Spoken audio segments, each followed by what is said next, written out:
என்ன ஆட்டனா நீ போடு. ஆட்சி அதிகாரங்கள், பொருளாதார செழிப்புகள் என்ன நாளே இருக்கட்டும். எவ்வளவு நாளைக்கு? ஒரு 10 வருஷத்துக்கு ஆட்டம் போடுவியா? 20 வருஷத்துக்கு ஆட்டம் போடுவியா? இன்னொரு நாளைக்கு நீ மண்ணுக்கு போய்த்தானே ஆகணும்.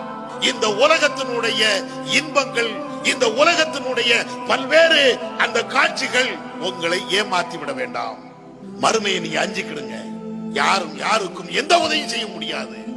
இறைவன் குர்ஆன்ல ஒட்டுமொத்த சமுதாயத்திற்கும், உலகத்தில் வாழ்கின்ற அனைத்து மதத்தவர்கள் அல்லது மதமே இல்லை என்று சொல்லக்கூடியவர்கள் அனைத்து மக்களையும் அழைத்து அல்லாஹ் சொல்லி காட்டுகிறார். நீ மறுமைக்கு வந்தே தீர்வே.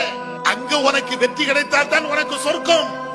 அங்கே உனக்கு தோல்வி கிடைத்தால் நிரந்தரமான நரகம். அந்த மகத்தான ஒரு வெற்றி வேண்டும் என்றால் உலகத்தில் கடவுள் ஒருத்தன் தான் இருக்கிறான் என்று நம்பி நல்ல காரியத்தை